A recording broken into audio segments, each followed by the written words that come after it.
नमस्कार.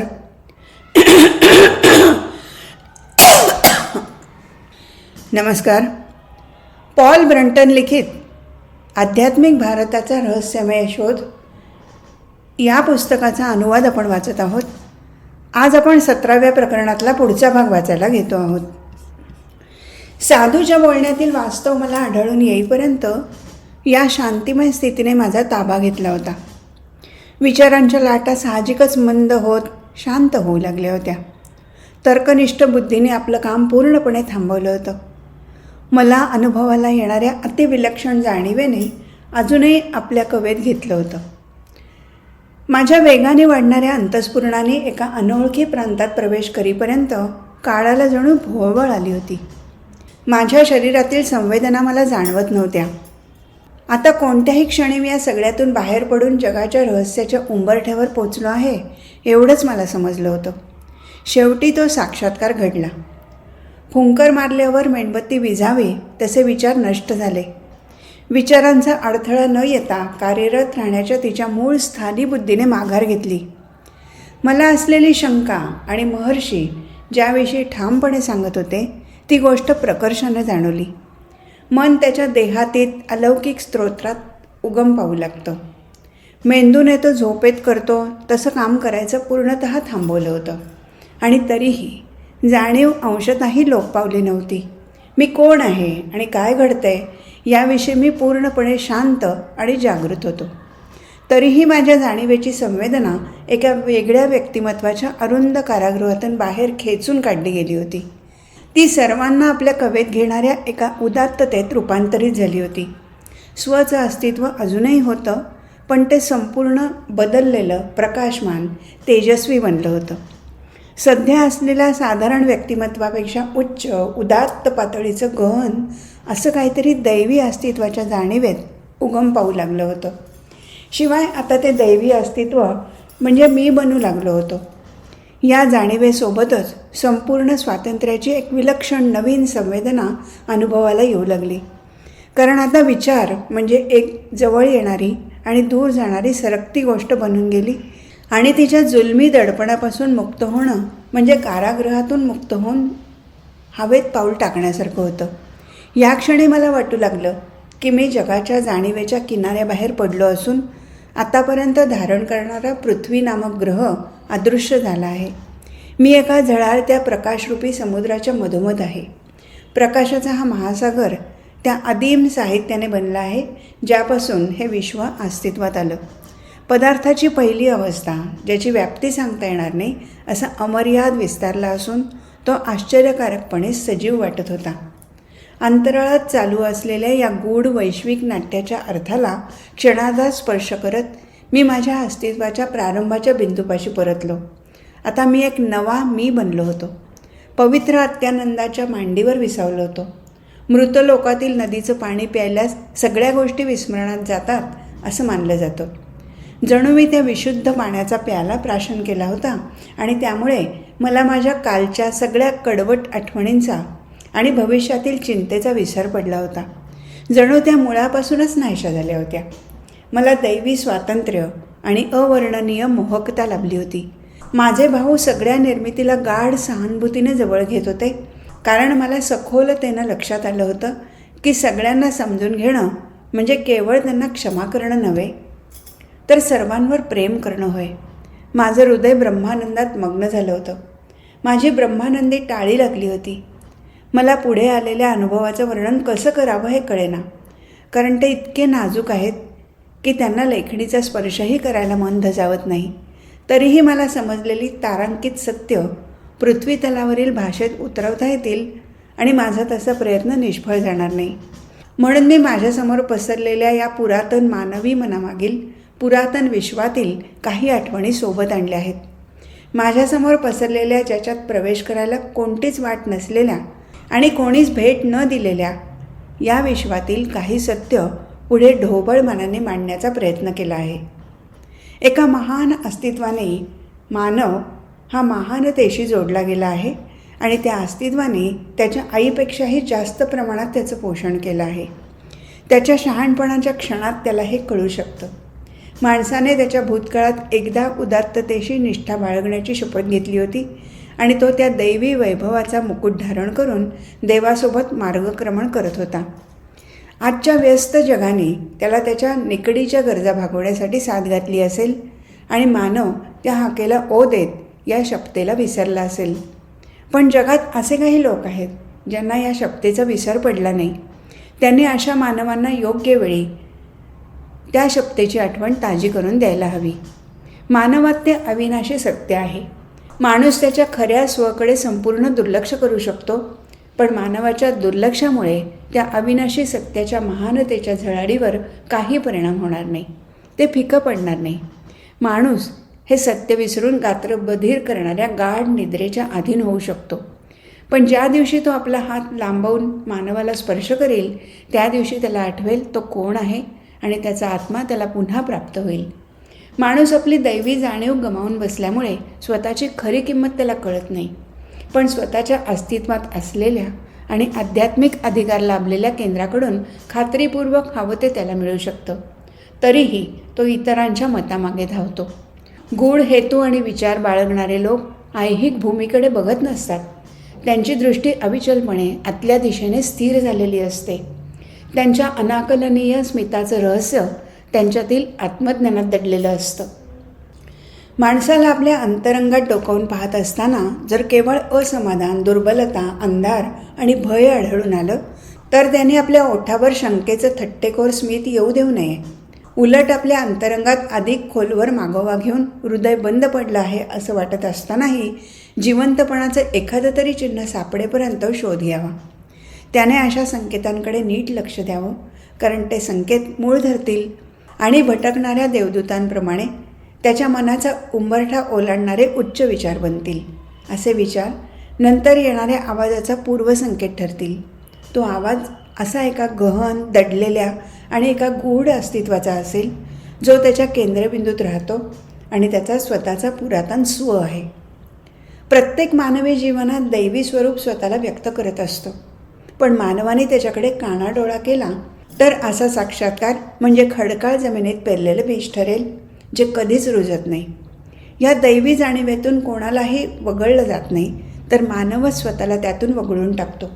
नेहमीच हिरव्या फांदीवर झुलणाऱ्या प्रत्येक पक्षाने, आपल्या मातेचा प्रेमळ हात धरून ठेवणाऱ्या मुलाने जीवनाचं गूढ कोडं केव्हा सोडवलं असतं आणि त्याचं उत्तर त्याच्या मुद्रेवर झळकत असतं. तिथे मानव मात्र जीवनाच्या अर्थाविषयी आणि रहस्याविषयी केवळ औपचारिक आणि अहमन्य चौकशी करत असतो. अरे माणसा, तुला जन्माला घालणारे जीवन तुझ्या दूरवरच्या विचारांपेक्षा कितीतरी उदात्त आणि महान असतं. तुझ्या बाबतीत असलेल्या त्याच्या कल्याणकारी हेतूवर विश्वास ठेव आणि तुझ्या हृदयात अर्धवट जाणवणाऱ्या अंतःस्फुरणाच्या स्वरूपात त्याने कुजबुजत तुला दिलेल्या आदेशाचं पालन कर. जो मानव असा विचार करतो की त्याच्या अविचारी इच्छांच्या तालावर नाचायला तो मोकळा असून तसं वागण्याच्या अंतिम परिणामाचं ओझंही त्याला व्हावं लागणार नाही, तर तो आपलं जीवन एका पोकळ स्वप्नाशी जोडत आहे.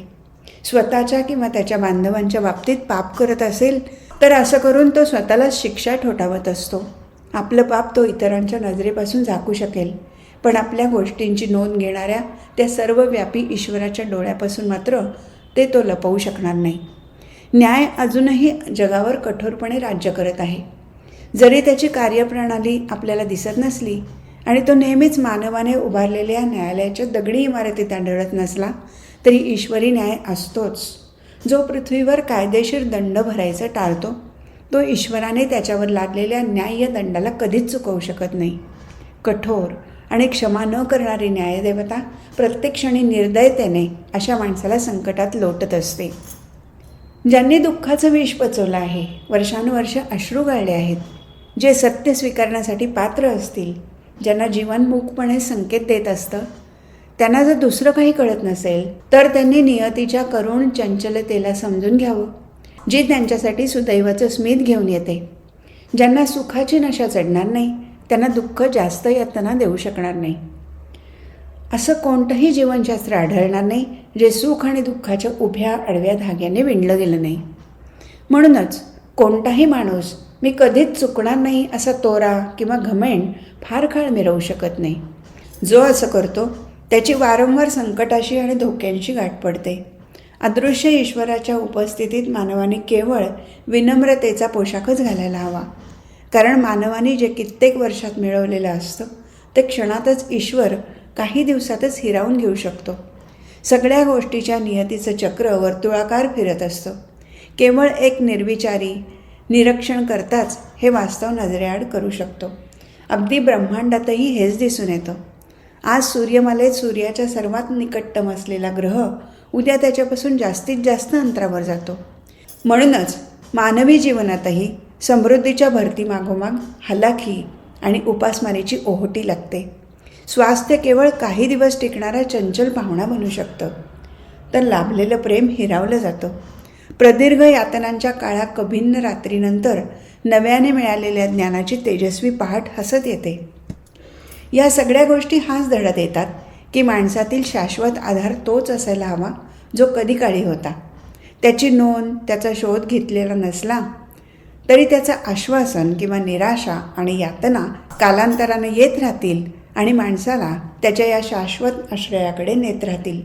जगात असा एकही सुदैवी माणूस नाही ज्याला ईश्वराने या सुखदुःखाच्या चक्रातून मुक्त केलं आहे. माणसाला आपण सुरक्षित आहोत असं तेव्हाच वाटेल जेव्हा त्याला आढळून येईल की दैवी उदात्ततेच्या उबदार आणि तेजस्वी पंखाने त्याला लपेटून घेतला आहे. तो जर त्या दैवी संरक्षणाच्या जाणीवेच्या प्रकाशाने न्हावून निघाला नाही, त्याने स्वतःवरच विश्वास ठेवला नाही, तर त्याचा सर्वोत्तम शोध त्याच्यासाठी अडथळे बनून जातील. त्याला भौतिकतेकडे नेणारी प्रत्येक गोष्ट त्याच्यासाठी अशी निर्घाट बनून जाईल जी त्यालाच सोडवावी लागेल.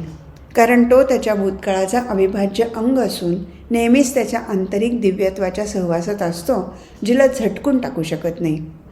म्हणून त्याने त्या गोष्टीचा कधीच विसर न पडू देता स्वतःला आणि स्वतःच्या सगळ्या ऐहिक चिंता आणि ओझी स्वतःमधील या अतिउच्च स्वच्या सुंदर काळजीच्या हवाली करावं. त्या हाताळण्यात त्याला कधीच अपयश येत नाही. त्याला जर उदात्त शांतीनं जगायचं असेल आणि गौरवपूर्ण निर्भयतेने मृत्यूला सामोरं जायचं असेल तर त्याला हेच करावं लागेल. ज्याने स्वतःच्या खऱ्या स्वला एकदा पाहिलं आहे तो कधीच कोणाचा तिरस्कार करणार नाही. तिरस्कारापेक्षा मोठं दुसरं कोणतंच पाप नाही. रक्तरंजित भूमीचा वारसा मिळण्यापेक्षा मोठं दुःख नाही. जे हे पाप करतात त्यांच्यावरच त्यांचा वार उलटतो. या परिणामा इतकी खात्री दुसऱ्या कोणत्याच परिणामाची देता येणार नाही इतका तो निश्चित असतो. त्याच्या नजरेतून कोणीच सुटू शकत नाही. माणसाच्या अशा कुकर्माची मूक ग्वाही द्यायला ईश्वर खुद्द अदृश्य रूपात हजर असतो. माणसाच्या अवतीभोवतीचं सगळं जग विदारक दुःख भोगत कणत असलं तरी एक भव्य शांती सगळ्यांच्या हाताशी असते. आपल्याला फक्त हात तेवढा लांबवायचा असतो. दुःखाने पिचलेली माणसं, शंकाकुशंकांनी ज्यांचं मन विदीर्ण झालं आहे असे लोक त्यांच्या पायाजवळच महान प्रकाश पसरलेला असतानाही अंधाऱ्या मार्गावर चाचपडत ठेचकाळत राहतात.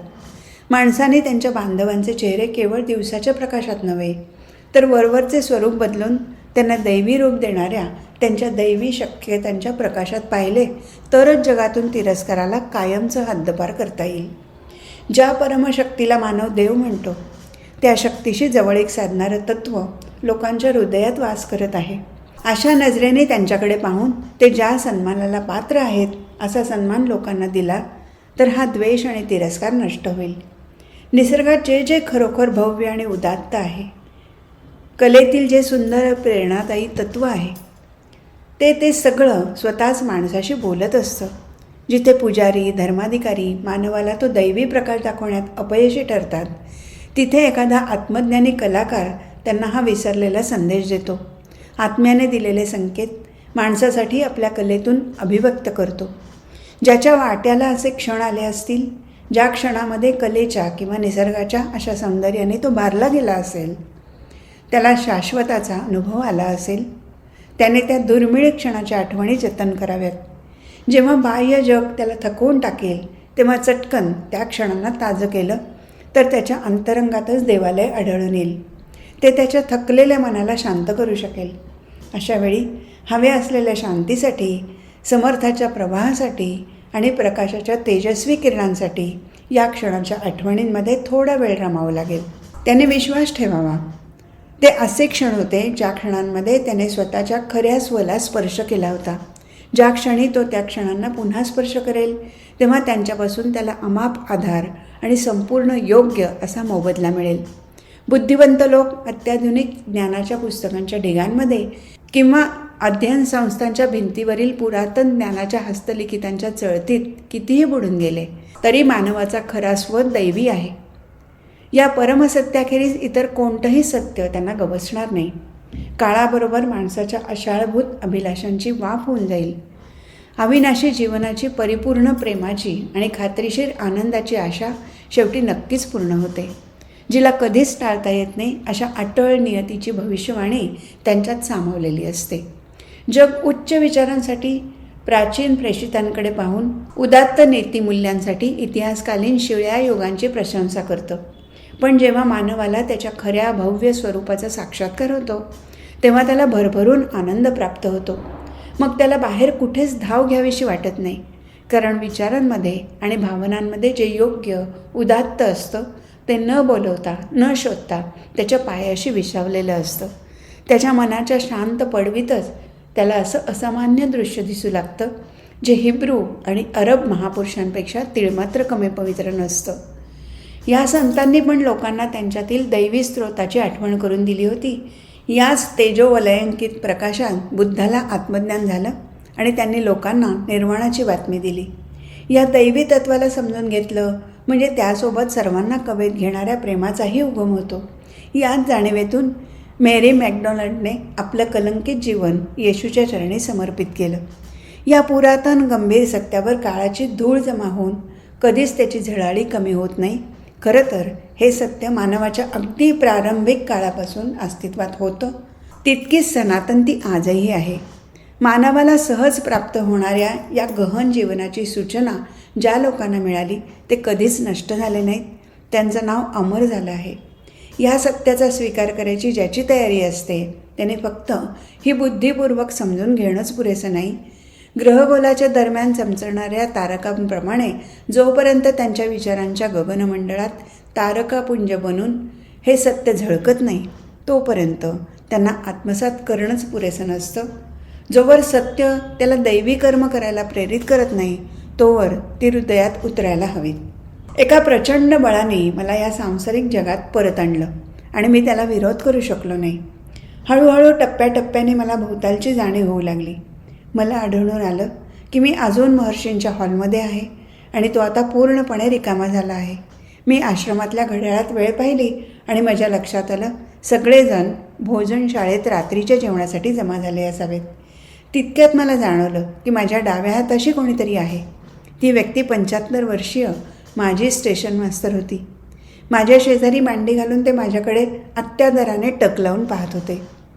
तुम्ही जवळपास 2 तास ध्यान समाधीच्या अवस्थेत होता, तो म्हणाला. वयोमानामुळे त्यांच्या चेहऱ्यावर उमटलेल्या खोल सुरकुत्यांमध्ये आणि काळजीपूर्वक भावांमुळे जणू तेही माझ्या आनंदात सहभागी झाले होते असं वाटत होतं. मी काहीतरी बोलायचा प्रयत्न केला पण मला असं आढळून आलं की जणू माझी वाचाशक्तीच हरवली आहे. मी आश्चर्यचकित झालो. जवळपास 15 मिनिटापर्यंत मला बोलताच येईना. या काळात तो वृद्ध गृहस्थ मला जास्तीची माहिती पुरवू लागला. तुम्ही ध्यानमग्न असताना एवढा सगळा वेळ महर्षी तुम्हाला बारकाईने निरखून पाहत होते. मला विश्वास आहे की तुम्हाला त्यांच्या विचारांचं मार्गदर्शन लाभलं असेल. महर्षी हॉलमध्ये पुन्हा दाखल होताच रात्री झोपण्यापूर्वी थोडा वेळ त्यांच्याशी बोलायला इतर लोकही हॉलमध्ये आले आणि आपापल्या जागी बसले. महर्षींनी दिवाणावर बसून एका पायावर दुसरा पाय ठेवला. मग उजव्या मांडीवर कोपर टेकवत त्यांनी आपला हात अंगुठीजवळ नेला. त्यांची 2 बोटं त्यांच्या गालावर विसावली होती. आमच्या दोघांची नजरानजर झाली. ते माझ्याकडे बारकाईनं पाहत होते. नेहमीच्या सरावानुसार एका कर्मचाऱ्याने हॉलमधल्या दिव्याची वात खाली घेतली आणि हॉलमधला उजेड मंद केला. तेव्हा पुन्हा एकदा महर्षींच्या शांत डोळ्यातील तेजाने मी अक्षरशः दिपून गेलो. त्या अर्धवट प्रकाशात त्यांचे तेजस्वी डोळे 2 चमचमणारे जुळे तारेच वाटत होते. भारतीय ऋषी परंपरेच्या या शेवटच्या ऋषींच्या डोळ्यांसारखं तेज मला इतर कोणाच्याही डोळ्यात पाहायला मिळालं नाही. माणसाचे डोळे जर त्याच्यातील दैवी शक्ती प्रतिबिंबित करू शकत असतील तर या साधू संतांच्या डोळ्याबाबत नक्कीच असं म्हणता येईल. पापण्यांची अजिबात हालचाल न करता एकटक दृष्टीने पाहणाऱ्या त्या डोळ्यांकडे मी पाहत असताना हॉलमध्ये लावलेल्या उदबत्त्यांमधून सुवासिक धूम्रलहरी छताकडे वलय बनवत जात होत्या. अतिशय अद्भुत अशा या 40 मिनिटाच्या काळात मी काहीही बोललो नाही आणि तेही माझ्याशी काहीच बोलले नाहीत. शब्दांचा उपयोगच काय होता? आता त्यांच्याशिवायही आम्ही परस्परांना नीट समजू शकत होतो, कारण या गाढ शांततेत आमची मनं एका अद्भुत सुंदर लयीत परस्परांशी जुळली होती. आणि डोळ्याच्या भाषेतून त्यांनी पाठवलेला निःशब्द संदेश मला ग्रहण करता आला होता. आता मला जीवनाविषयी महर्षींच्या अद्भुत आणि संस्करणीय दृष्टिकोनाचं ओझरतं दर्शन झालं होतं आणि त्यामुळेच माझं आंतरिक जीवन त्यांच्याशी एकाकार होऊ लागलं होतं. 2 दिवस मी येऊ पाहणाऱ्या तापाशी झगडून त्याला दूर ठेवू शकलो होतो. दुपारी ते वृद्ध गृहस्थ माझ्या झोपडीत आले. आमच्यासोबतचा तुमचा मुक्काम संपत आला आहे बंधू, पण एक दिवस तुम्ही पुन्हा आमच्यासोबत राहायला नक्की याल ना? ते म्हणाले. अगदी खात्रीने, मी आत्मविश्वासाने प्रतिसाद दिला. त्या वृद्धाने जेव्हा माझा निरोप घेतला तेव्हा मी दाराशी उभं राहून त्या पवित्र ज्वालामुखीच्या टेकडीकडे, अरुणाचल पर्वताकडे पाहू लागलो. गावाकडचे लोक म्हणतात तसे पवित्र लाल पर्वत. माझ्या अस्तित्वाला त्याने रंगीबेरंगी पार्श्वभूमी पुरवली होती. मी जेवण खाण, चालणं, बोलणं किंवा ध्यानधारणा असं काहीही करत असलो तरी माझे डोळे सतत त्यांच्याकडे लागलेले असायचे. तो विलक्षण सपाट शिखराचा आकार मला मोकळ्या जागेवरून किंवा खिडकीतूनच दिसायचा. या ठिकाणी त्यांचं स्थान टाळता न येण्याजोगं आहे, पण त्याने माझ्यावर जी जादू केली आहे ती मात्र टाळता येणं केवळ अशक्य आहे. मी विचार करायचो, या विचित्र एकाकी शिखराने माझ्यावर मोहिनी घातली असावी का? तिथे अशी एक लोकमान्यता आहे की हा पर्वत आतून पोकळ आहे आणि त्याच्या पोटात कित्येक महान आध्यात्मिक जीव राहतात, जे आपल्या चर्मचक्षूंना दिसू शकणार नाहीत. खरं तर मी या लोकमान्यतेला बालिश म्हणून हसण्यावरही नेलं होतं. मी या टेकडीपेक्षा कितीतरी आकर्षक टेकड्या पाहिल्या होत्या, तरी या एकाकी टेकडीच्या शक्तिशाली आकर्षणाने मला तिचा गुलाम बनवलं होतं. निसर्गाचा हा ओबडधोबड भाग, त्यावर सगळीकडे पसरलेल्या मोठमोठ्या वाटोळ्या लालसर रंगाच्या वेड्यावाकड्या खडकांमुळे संध्याकाळच्या सूर्यप्रकाशात मंद लालसर आगीचा आभास निर्माण करतो. या टेकडीच्या सामर्थ्यशाली व्यक्तित्वातून आश्चर्ययुक्त भीती निर्माण करणारा प्रभाव उत्सर्जित होताना दिसून येतो. तिन्ही सांजा होईपर्यंत मी फक्त महर्षी सोडून सगळ्यांचा निरोप घेतला. आध्यात्मिक आश्वासन मिळण्याचं माझं युद्ध मी जिंकलं होतं, म्हणून मला आंतरिक शांतता लाभली होती. कारण ते युद्ध जिंकताना मला कोणत्याही ढोबळ गोष्टींसाठी माझ्या प्रिय तर्कबुद्धीचा त्याग करावा लागला नव्हता. तरीही थोड्या वेळाने महर्षी माझ्यासोबत अंगणात आल्यावर माझी समाधानाची भावना अचानक विरून गेली. या माणसाने मोठ्या विलक्षणपणे मला जिंकलं होतं आणि त्यांना सोडून जाताना माझ्या भावना अनावर झाल्या होत्या. त्यांनी माझ्या आत्म्याला त्यांच्या आत्म्याशी घट्ट जखडून ठेवलं होतं. माणसाला मुक्त करून त्याला आपला स्व पुन्हा प्राप्त व्हावा असे त्यांचे प्रयत्न असूनही मी त्यांच्यापासून मुक्त होऊ शकत नव्हतो. त्यांनी मला माझ्या आध्यात्मिक स्वच्या आल्हाददायक सहवासात नेलं होतं. माझ्यासारख्या एका गूढ पाश्चात्याला निरर्थक संकल्पनांची परमानंद देणारी चैतन्यमय अनुभूती घेण्यासाठी त्यांनी मदत केली होती. त्यांच्या वियोगाने माझ्या मनात उचंबळून आलेल्या भावसागराला व्यक्त कसं करावं या विवंचनेत मी घुटमळलो. वाढत्या अंधाराबरोबर निळसर आभाळ जांभळट होऊ लागलं आणि हजारो तारकांचे असंख्य समूह आमच्या डोक्यावरील आकाशाच्या घुमटात लखलखू लागले. चंदेरी प्रकाशात घेऊन आलेली चंद्रकोर उगवली. आमच्या डावीकडील कुंपणाच्या झुडपामध्ये काजव्यांच्या झुंडी प्रकाशित झाल्या होत्या. त्यांच्या मागे आकाशाच्या पार्श्वभूमीवर जावळ्यांच्या रेखाकृती उमटवणारी ताडाची झाडं स्थितप्रज्ञासारखी उभी होती.